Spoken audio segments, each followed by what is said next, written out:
Eu quero saudar os nossos irmãos da Europa, nesse seminário internacional. Nós queremos saudar pastores, os diáconos, obreiros, as professoras, todos aqueles que estiverem assistindo a esse seminário, a todos com a paz do Senhor. O nosso assunto é um assunto que nós temos debatido já por esses dias, é sobre o histórico da doutrina. Antes de falarmos no histórico da doutrina, é bom, aquilo que nós já fizemos lá atrás, conceituar novamente aquilo que nós temos repetidas vezes falado e transmitido, conceituar a doutrina. O que é doutrina? A experiência do conceito de doutrina foi muito interessante, que veio praticamente através de uma revelação. O que é doutrina? Doutrina é o conjunto de elementos que emergem da palavra, ou seja, que provém da palavra, pela operação do Espírito Santo no corpo. Então, esse é o conceito de doutrina. Então, nós vamos falar, inicialmente, da doutrina da igreja, porque o histórico da doutrina, nós temos que primeiro entender a doutrina, esse é o conceito de doutrina. Agora vamos ver como é que é a doutrina, como ela veio, como ela se consolidou. No livro de Atos, aqui você tem, no capítulo 6, esse capítulo 6 de Atos, porque o livro de Atos, ele era, no primeiro século, ele era um compêndio só, ele era um tratado só, porque o Evangelho, Lucas, que escreveu o livro de Atos, ele escreve o livro de Lucas, o Evangelho de Lucas, que é mais ou menos no ano 65 da era cristã, porque ele é o terceiro evangelho a ser escrito, né? O primeiro foi de João Marcos, depois foi Mateus, depois veio Lucas, que escreve aos gregos. E é mais ou menos no ano 85, no ano 65, perdão. No ano 80, mais ou menos no ano 80, ele escreve o livro de Atos. Ele faz o relato no livro de Atos de um período de testemunho, por isso que Atos, né? Atos dos Apóstolos, que poderia ser chamado também de Atos do Espírito Santo, ou testemunhos daquilo que o Espírito Santo fez na igreja, mais ou menos no período de 30 anos, do ano 33 até o ano 63, 65. Por mais ou menos essa data, esse assim, vamos por a cronologia do livro, do capítulo 1 até o capítulo 28. O capítulo 6, que é o que acontece no capítulo 6, porque ele é um relato de 30 anos.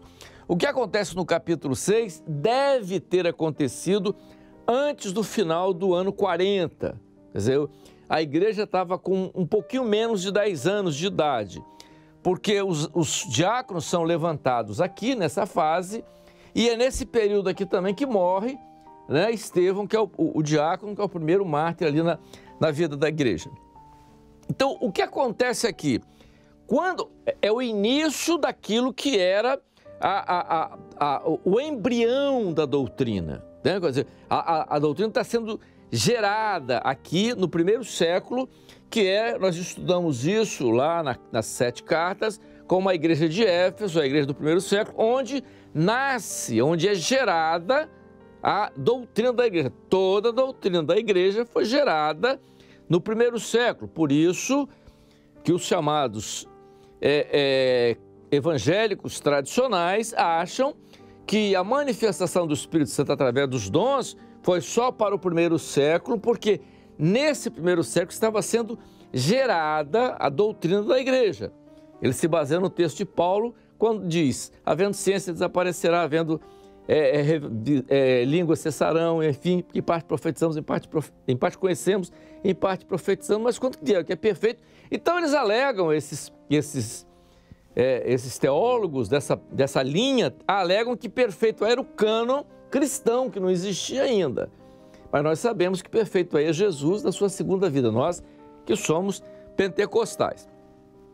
Mas já aqui ele fala o seguinte, perseveraremos na oração e no ministério da palavra. Ora, ele cita isso aqui no ano, antes do ano 40, ou seja, não existia ainda o cânon cristão. O que se tinha de palavra era o Velho Testamento. E nós podemos também ver um texto que Jesus falou ainda no seu ministério terreno, quando ele diz assim, examinar as escrituras, pois esperais ter nela a vida eterna, são elas que de mim testificam. Aí já está mostrando Jesus lá no Velho Testamento. Então, o ministério da palavra, que era o ministério da palavra. Então, o que ele está dizendo aqui, perseverando na oração e no ministério da palavra. O que era a palavra aqui? A palavra era tudo aquilo que se completaria no projeto. Porque aqui já aparece a primeira doutrina de ministério. A primeira doutrina de ministério já aparece aqui. Por que palavra? Porque lá no livro de Apocalipse, nós vamos ver daqui a pouco, estava vestido de uma veste salpicada de sangue, o nome pelo qual se chama é a palavra. Então, palavra aqui é Jesus. Quando ele diz ministério da palavra, ele está falando o ministério de Jesus. É o ministério de Jesus. Então, o ministério de Jesus está aqui. Quanto a nós, perseveraremos na oração e no ministério da palavra. Então, o ministério de Jesus. Aqui já começa a mostrar o que é ministério. Tá? Que é a primeira parte. No capítulo, antes desse, no início já do livro de Atos, voltando um pouquinho, diz assim, e perseveravam na doutrina dos apóstolos e na comunhão e no partir do pão e nas orações. A doutrina dos apóstolos era a doutrina da palavra. Era a doutrina da palavra. Então, aquilo que estava sendo gerado ali, está sendo gerado. Então, qual a preocupação que o Espírito Santo age aqui? Qual a preocupação? A preocupação é que o projeto aqui, ele está se completando. Porque você tem o Velho Testamento do tempo de Jesus e no tempo deles aqui, o que existia era o Velho Testamento escrito no hebraico ou a Septuaginta, que era o Velho Testamento traduzido para o grego. Alguns dizem que na Septuaginta tinha os 7 livros que eram apócrifos, que depois os judeus tiraram, não foi Lutero que tirou, tiraram porque não tinha nada a ver, eram livros históricos escritos no período interbíblico, que não tinha nada a ver com o cânon do Velho Testamento. Muito bem, mas o tempo deles aqui existia o Velho Testamento, apenas o Velho Testamento. O Novo Testamento era o complemento do projeto, por isso a preocupação da doutrina da igreja que estava sendo gerada aqui. Qualquer alteração, veja só, qualquer alteração nesse momento seria extremamente danoso para a igreja. Por quê? É a mesma coisa daquilo que eu já falei sobre a gravidez. A mulher, quando está grávida, as 12 primeiras semanas são importantes, que é o período embrionário, onde os tecidos estão se transformando em né, aqueles tecidos embrionários que vão dar origem a órgãos e estruturas do corpo e tal. Qualquer alteração nesse momento, no período embrionário, pode acarretar danos muito sérios ao feto que vem após as 12 semanas, que já é a formação já dos órgãos, o crescimento, o amadurecimento. Então, isso é terrível. Então, vejam, a preocupação do Espírito Santo aqui com a doutrina. Passa ao próximo. Qual foi, olha só, qual foi a grande preocupação? No capítulo 15, esse é o capítulo 15 de Atos. Nós estamos falando ainda de Atos. Esse capítulo 15 de Atos acontece, e aqui está, não é? Está aqui, não botou o capítulo, mas está aqui, Atos 15. Aqui nesse texto é o início do relato do Concílio de Jerusalém. O que foi o Concílio de Jerusalém? O Concílio de Jerusalém aconteceu em que ano foi? O Concílio de Jerusalém acontece mais ou menos no ano 51, 52 da era cristã, logo depois da primeira viagem missionária de Paulo, que acontece em torno de 49, 50, um ano antes disso aqui. Quando Paulo retorna a Antioquia com os irmãos que estavam com ele, Barnabé e os outros que estavam, eles tomam conhecimento da dificuldade que está havendo em Jerusalém, nas igrejas em Jerusalém, com relação à doutrina. Ou seja, alguma coisa diferente começa a acontecer. E o que começa a acontecer em Jerusalém? Um desvio da doutrina. Então, surge aqui, e é por isso que nós falamos de oposição, surge aqui, eu quero falar isso para vocês, porque o espírito que se opõe à doutrina da igreja, ele existiu lá e existe hoje também, em todo o tempo da história da igreja. Quando no livro de Apocalipse, sempre no final de cada carta, ele diz assim: quem tem ouvidos, ouça o que o Espírito diz às igrejas. Ele não está se referindo às igrejas, às denominações evangélicas ou cristãs, nada disso. Ele está dizendo o seguinte: o que o Espírito diz às igrejas em todo o período da sua história. O que o Espírito Santo falou em Éfeso, o que o Espírito Santo falou em Esmirna, o que o Espírito Santo falou em Pérgamo, Tiatira, Sardes, Filadélfia e Laodiceia. O Espírito Santo falou em todos os períodos da igreja, porque o Espírito Santo ainda está aqui. Então, o que ele coloca? Aqui surge a primeira, duas frentes de oposição, que são mencionadas também lá na primeira carta, não é? No livro de Apocalipse. Quais são? As duas frentes são aqueles que tentam introduzir dentro da igreja toda a lei mosaica, né, tanto lei cerimonial como moral, através de alimentos e costumes, enfim, não é? Circuncisão, não comer tal alimento, etc., guardar um dia, que era o sábado, enfim. Eles tentaram introduzir isso, era um desvio, e para piorar, eles acrescentaram o seguinte, que o gentio não podia se converter. Ele é considerado imundo como no Velho Testamento. Não tinha salvação para o gentio. A salvação era só para os judeus.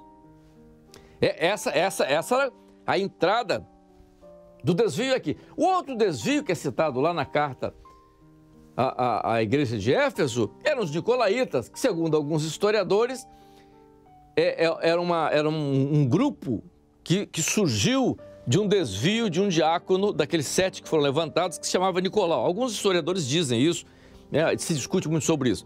E eles tinham um lado, né, que era meio...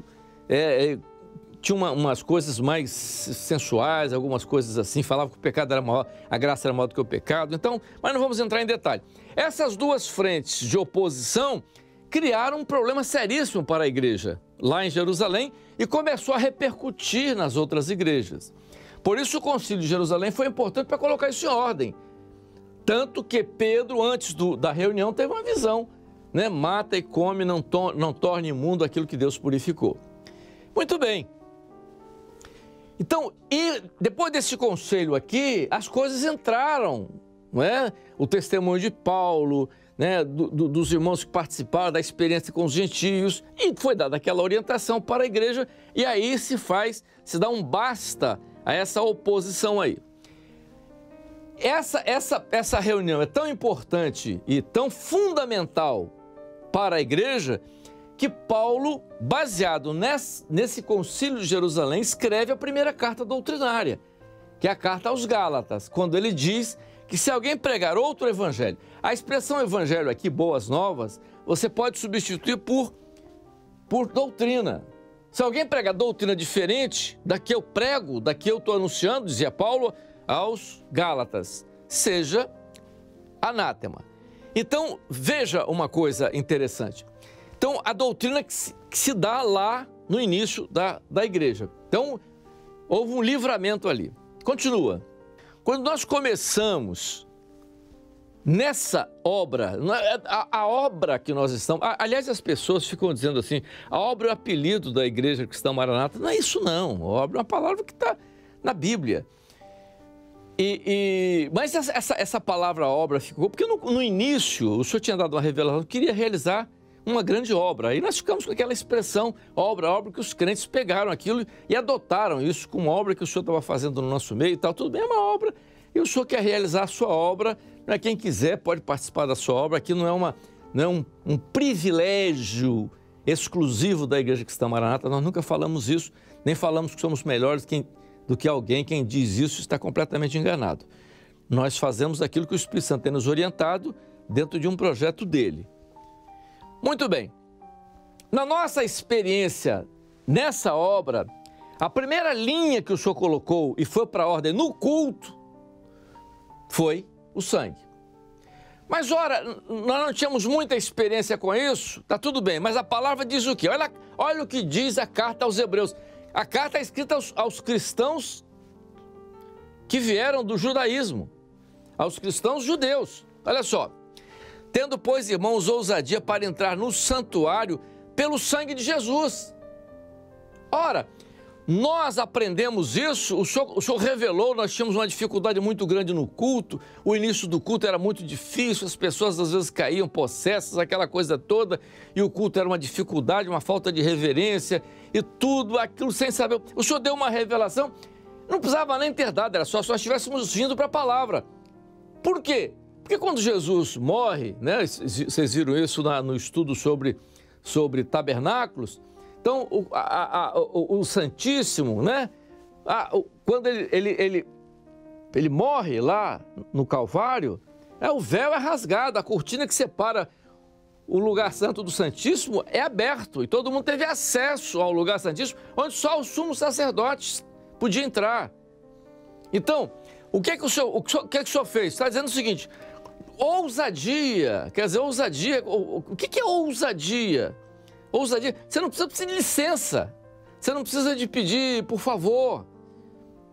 É claro, você entra na presença do Senhor com reverência, mas com ousadia pelo sangue de Jesus, é bíblico isso. Então, a nossa primeira experiência foi essa.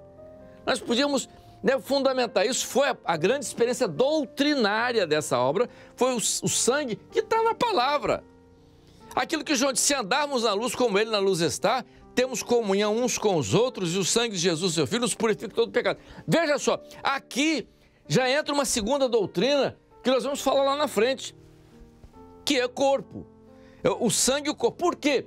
Porque no novo pacto, nós vamos encerrar falando sobre isso. O que acontece no novo pacto? No Novo Testamento, nova aliança. Há uma modificação do que havia no Velho Testamento com o Novo. No Velho Testamento, o Espírito Santo operava individualmente. Agora não, no Novo Testamento, o Espírito Santo vai operar onde? No corpo. No corpo. Por isso é sangue e pão. Vinho e pão. Sangue e corpo. O que é isso? Sangue fala do Espírito e o pão fala do corpo. Isso já estava aqui, Jesus já fez isso na Páscoa. Quando ele substitui a Páscoa na ceia, ele tira substitui as ervas amargosas pelo vinho. Por quê? Porque ele ia para o Calvário, pelas suas pisaduras fomos sarados. Então ele é o cordeiro e fica o pão, que é a palavra, que ela vem do Velho Testamento e se continua no Novo, é o pão. Ele é o cordeiro e o vinho, que é o seu sangue. Então saem as ervas amargosas e entra o vinho, que é o seu sangue. Então isso nós começamos a aprender aqui. Então a primeira grande experiência nossa foi o sangue. Muito bem, passa ao próximo. Aí nós começamos a entender uma segunda parte importante da doutrina da igreja primitiva, que é a palavra. Como está aqui? Bom, e estava vestido de uma veste salpicada de sangue, o nome pelo qual se chama é a palavra. Essa foi a visão que João teve. Palavra. Palavra de Deus. Então, quem é que João viu com vestes salpicadas? No original fala tingidas de sangue. Quem é esse varão que João viu? Ele viu um varão dessa forma e disseram para ele é a palavra. Na carta aos Hebreus, quem escreveu a carta diz assim: a palavra é viva e eficaz. Quando é que ela é viva e eficaz?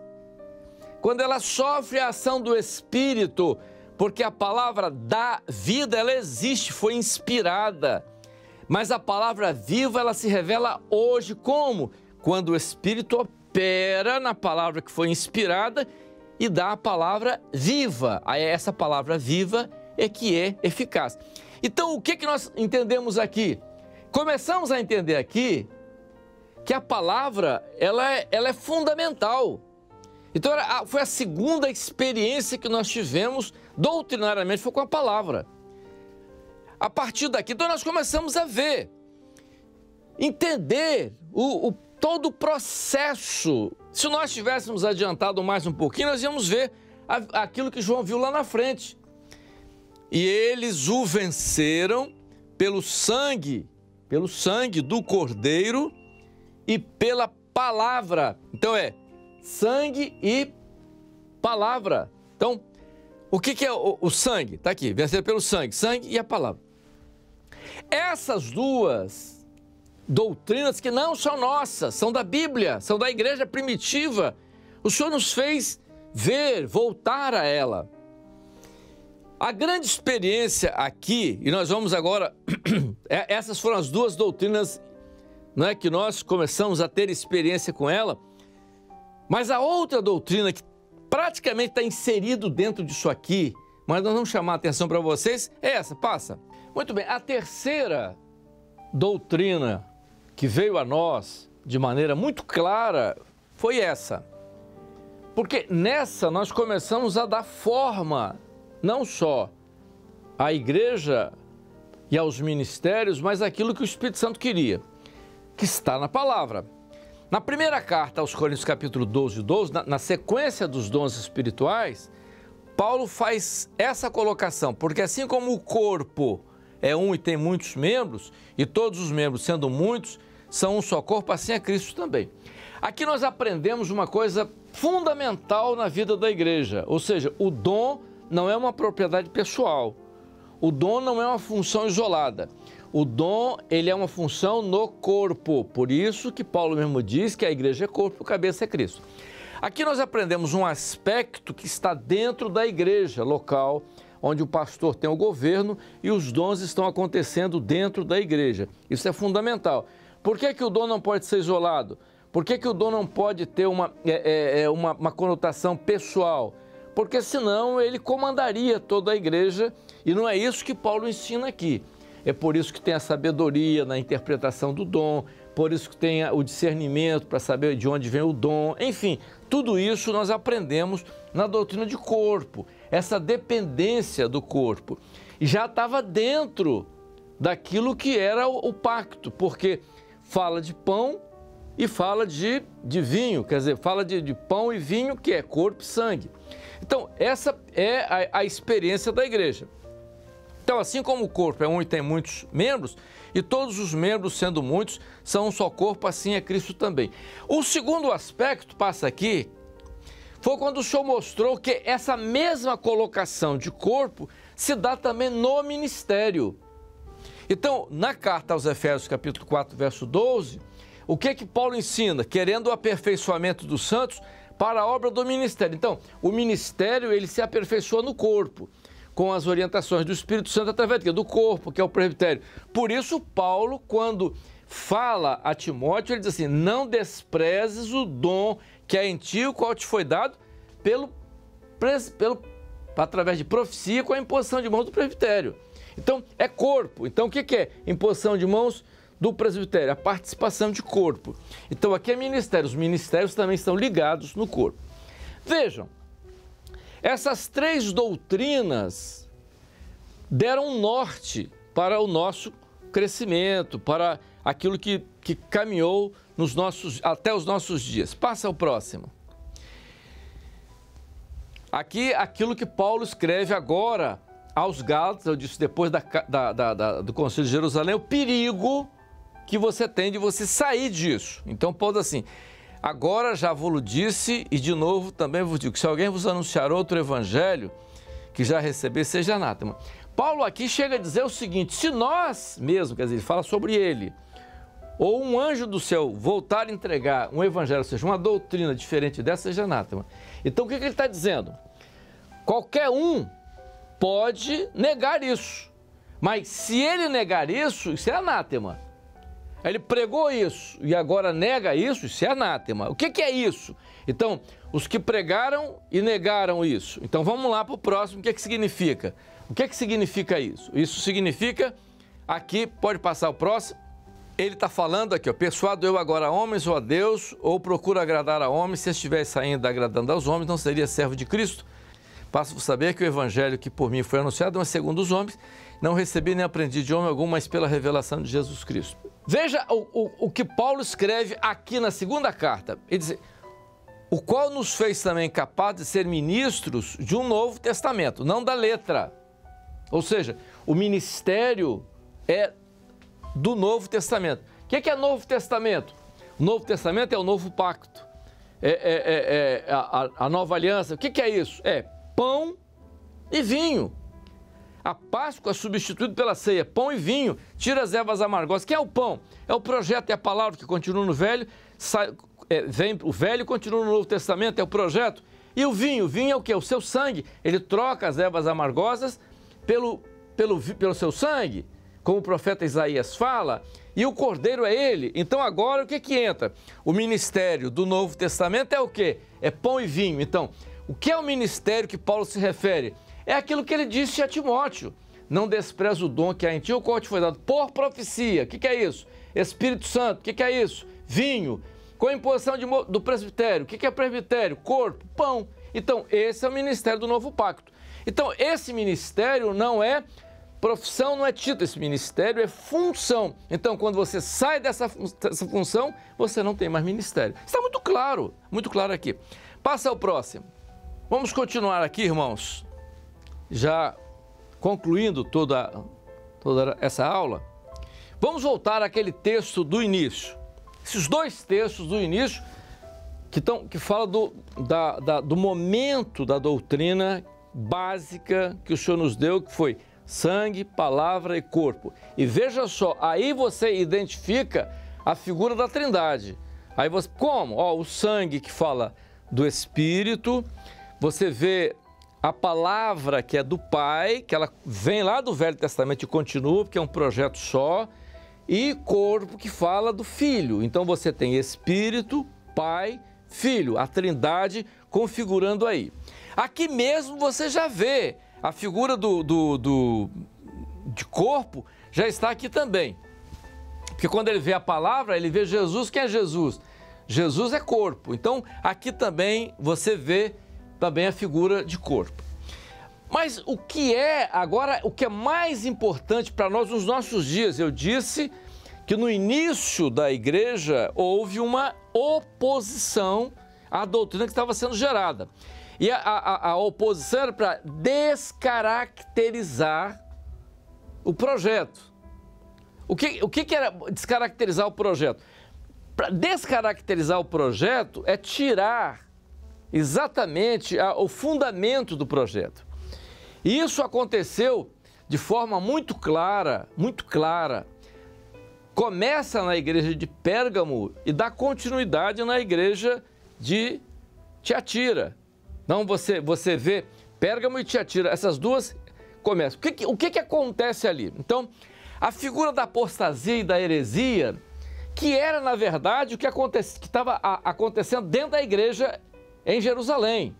A luta lá no concílio de Jerusalém foi a apostasia. O que é a apostasia? Aí você pergunta, a apostasia estava acontecendo no meio dos judeus? No meio lá dos fariseus, saduceus, daquelas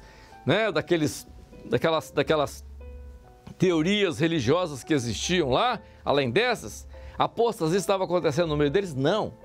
A apostasia estava acontecendo dentro da igreja. Por quê? Porque tinha vindo a heresia aqui para levar a apostasia. O que era a heresia? A heresia era uma mentira parecendo ser verdade. Então, a heresia, ela surge dentro da igreja. Esse espírito maligno que vem para desviar a igreja é que nós temos que estar atentos hoje. Mas por quê? Porque ele existe hoje. E ele tenta operar onde? Lá no mundo, no meio da idolatria, no meio do crente tradicional que está acomodado, ou no meio do crente que não está preocupado com o momento profético, não. A heresia e a apostasia são os perigos para a igreja fiel e verdadeira. Aquilo que pode acontecer com a igreja fiel e verdadeira, como está na carta de Judas. Então, é no nosso meio. A coisa pode acontecer no nosso meio. Então, a heresia vem com uma cara de verdade. Não, nós queremos uma coisa nova, uma coisa... Sim, o que você quer de novo? Não, é porque há um projeto novo e que não, Deus está fazendo uma coisa... Ai, Deus está falando comigo. Sim, Deus está falando com você o quê? Ah, mas Deus... Não, se você olhar bem, você tem que ter cuidado. Porque Saul, quando sentiu falta de Samuel, foi lá na pitonisa e a pitonisa fez aparecer Samuel para ele. Eu não estou falando isso, não estou julgando nada. Nós temos que ter cuidado com isso. Não estou julgando aqui para A, B. Não estou dizendo isso não. É cuidado que nós temos que ter, porque a heresia é uma verdade, tem cara de verdade, não é a verdade, é uma mentira.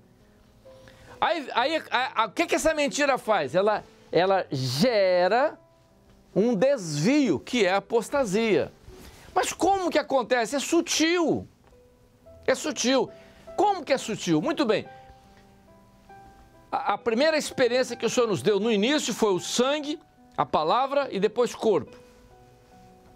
Então, vamos lá. Aí surge... Não, o sangue, nós estamos entendendo que a igreja Maranata, como se nós fôssemos dono da doutrina. Não somos dono da doutrina. A doutrina é do Espírito, a doutrina da palavra. O sangue agora virou uma coisa comum, virou uma reza. Ora, para você virou, ou para a sua igreja, o pastor tem o governo e ele sabe que se no momento da igreja ela está tendo uma dificuldade, se o clamor pelo sangue de Jesus se tornou comum ou uma rotina, ele tem que chegar para a igreja e dizer, meus irmãos, olha, tem uma coisa acontecendo aqui que nós precisamos corrigir. O clamor está virando um costume, os instrumentistas não estão clamando, eles ficam afinando o violão na hora do clamor ou conversando, o irmão fica lá na porta ali, totalmente desligado, o outro, então nós estamos criando uma... Isso é governo. Eu me lembro daquilo que o pastor Barros ensinava, o ato de governar, não é? É no espírito você corrigir, administrar as crises, era exatamente isso. O governo é fundamental para zelar pela doutrina, o zelo da doutrina. Os diáconos são aqueles que, junto com o pastor, zelam pela doutrina. Isso nós aprendemos também na doutrina da igreja. Isso é fundamental. Aí o que acontece? Não, o sangue agora não é assim e tal. Aí você começa o culto. Isso já, olha só, estou falando que a heresia... Então você entra com uma mentira, com cara de verdade e vai acabar na apostasia. Aí você começa o culto, você descaracteriza o clamor. Senhor, nós oramos nesta hora porque estamos na Tua presença, Senhor, carentes de uma bênção do Teu Espírito, precisando, ó Deus, do perdão dos nossos pecados pelo sangue que Jesus verteu na cruz do Calvário. Ele não clamou pelo sangue, ele citou o sangue de Jesus, fez tudo isso, mas ele não clamou, porque quando ele clama, ele apresenta no altar o sangue de Jesus, o sacrifício de Jesus, e ele entra no lugar santíssimo, porque Jesus é o sumo sacerdote, mas você também é sacerdote, você agora pode entrar, né, através de Jesus e pelo seu sangue com ousadia no Santíssimo. Você viu isso na aula lá de Tabernáculo? Então, vejam aqui, então essa falsa verdade te levou para isso. Não, a palavra não é revelada. Não, a palavra não é revelada. A igreja é que está na palavra.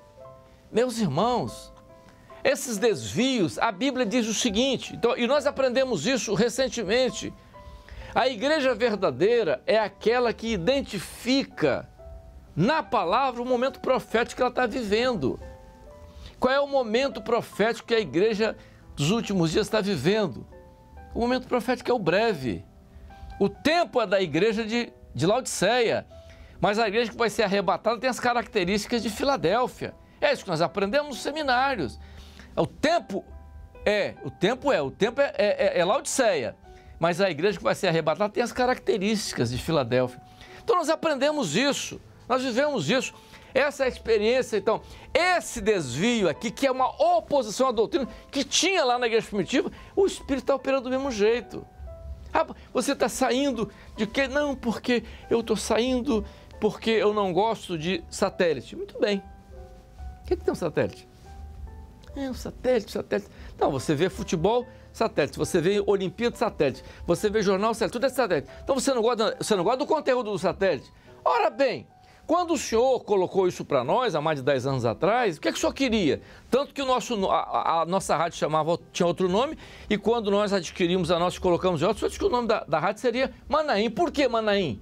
Porque a revelação de Jonas lá atrás era Maranata, o templo, o Gedeuti discerniu isso muito bem.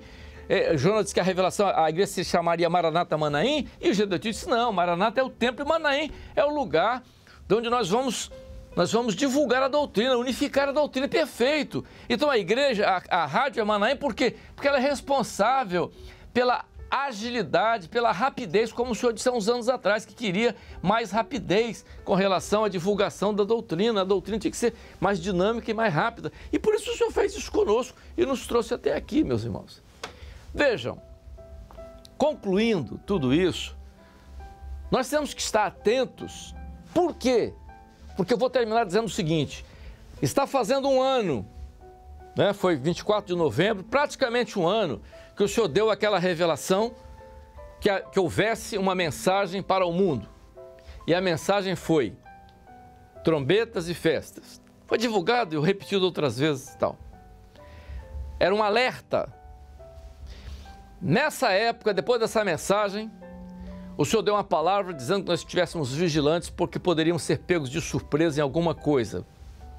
Foi uma palavra dada lá no Manaim. Nós começamos a preocupar pastores até ali. O que é isso? E o Senhor mostrou que nós devíamos nos preocupar. O Senhor deu uma visão que vinha sobre o mundo, uma nuvem negra que cobria o mundo todo.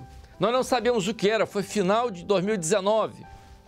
No final de 2019, antes de vigília e tudo mais, o Senhor revelou, então, veio essa nuvem negra sobre o mundo e o Senhor deu uma revelação. Coloquem as minhas igrejas no mundo todo para orarem 24 horas por dia durante 3 meses. Nós nunca fizemos isso. Fazemos um dia, uma semana, mas 3 meses não. Fizemos 3 meses. Quando no meio desse período de oração veio a pandemia, a nuvem sobre o mundo todo. Se cumpriu a visão que o irmão teve. Aí o Senhor mostrou a dificuldade da igreja. Estava orando de 15 em 15 minutos durante 90 dias. E nós viemos os cultos, a modificação dos nossos cultos, os cultos, tiraram os cultos presenciais, mas continuamos na batalha. Em abril, o Senhor deu uma segunda visão, mostrou uma rocha, uma montanha muito alta, e em cima da montanha um platô. O Senhor mostrava um grupo, era a igreja, um grupo de pastores, agora não vou falar nem de membro de igreja, era de pastores.